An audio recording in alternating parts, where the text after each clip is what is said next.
Welcome to the Blend Off. We're talking season 2, episode 2.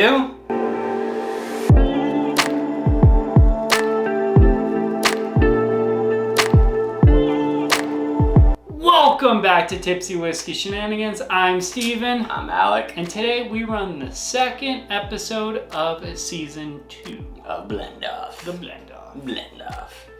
But before we get into that, please do us that favor, like and subscribe. Thank you so much. Let's get right into it. Yep.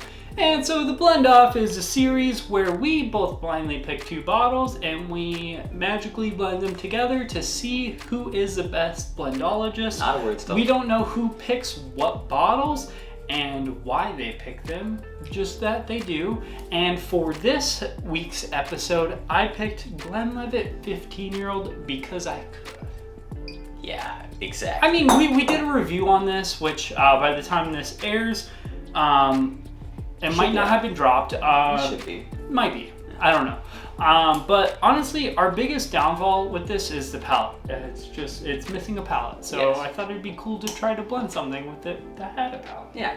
And me, recently, I found a lovely bottle of Wild Turkey 101 Rye. It's the rye season, it's the rye time. So I decided we're gonna bring it to Blend Off and we're gonna see what we can do with it. I think these are 2 really good bottles to actually blend together. Wild Turkey 101 has heat, has flavor, has like a large presence, yes. So I think it's gonna have a good mixture. I hope it brings a really great balance, but we're gonna find out. Well, this is like a spicier, fruitier scotch, so I think it might go pretty well with it. Yeah, spice and spice. We've talked enough about it. Let's do the thing, which is getting into glass A.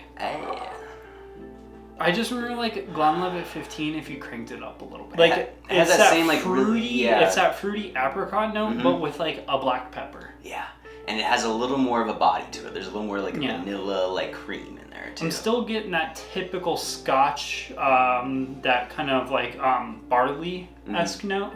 Yeah. But overall, really, really good. Let's go ahead and get on to nose D. B. Nose B. And so, right off the bat, spicier. A little more of that, cinnamon nut, but also I've lost a lot of that like apricot-y fruitness. Yeah. But it does keep a little bit of that barley flavor, and it has a lot of that light kind of. It has like still a fruity note. Not the apricot, but it still has like a light fruity note. Yeah, but the spice is cranked up a little bit more, which I'm kind of digging. Let's go ahead and get on the palette of A. Okay.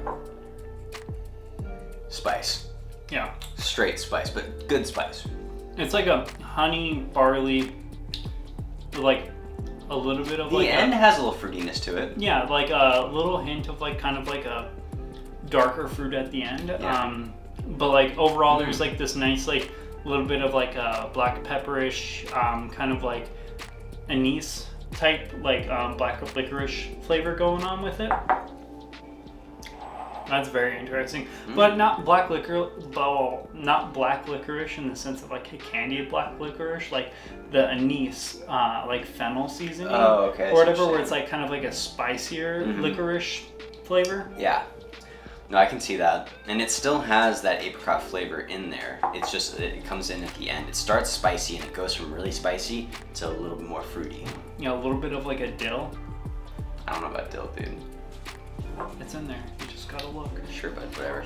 Open up your eyes and you'll see a world of imagination. Nope, we're done here. Let's go.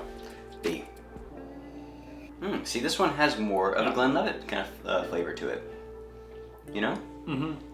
This one came off way spicier. This one kind of goes the opposite direction. It starts fruity and spicy. Yeah. Huh. Interesting. I'm not sure which one I like more. Yeah. They're both kind of following different paths. Finish, I would say the finish on this one's a little bit bolder. Yeah. And more elongated, but I'm not quite sure which one I like. We're going to go ahead and skip to some A-B segments so you don't have to watch us like arguing back and forth like an old married couple. Banter for days. On which one is a better blend, but we're going to go ahead and skip to that and we'll come back and let you guys know which one we think is a better blend.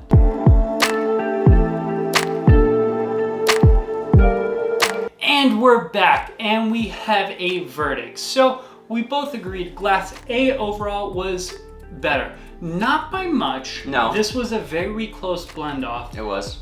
We just think Glass A overall was a better experience. Yes. Nose, better. By far, I think the nose is significantly It had so much more complex. to it, you know? It was more bold, more flavorful, more of everything, you know? Yeah.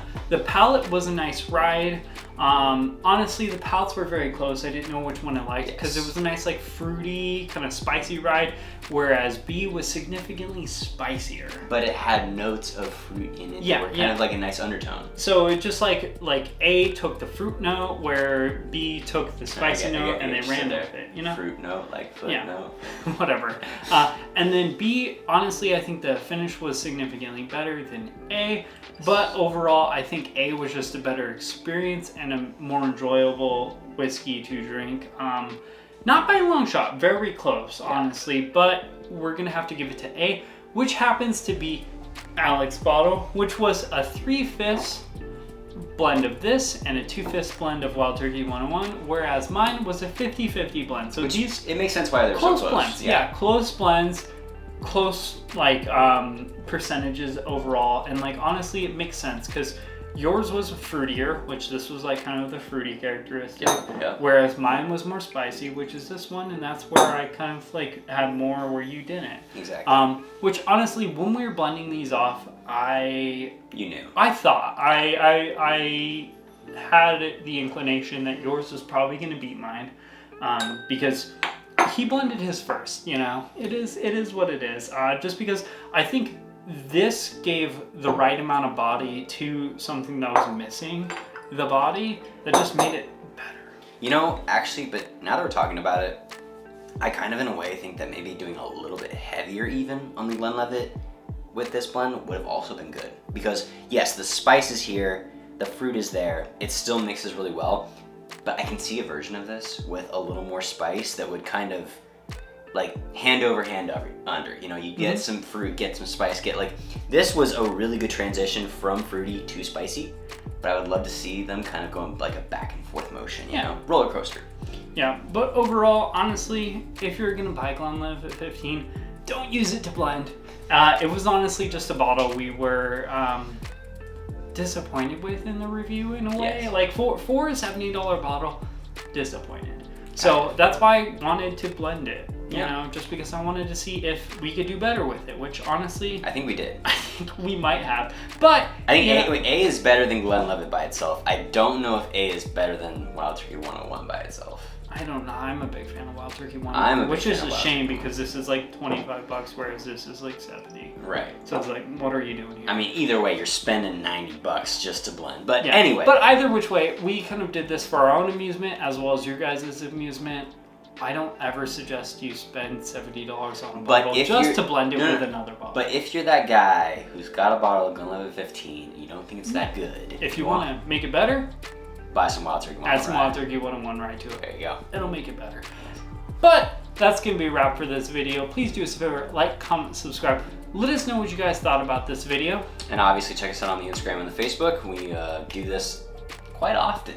Yeah. Yeah, we like to do it. So if you like us doing it, please tell us.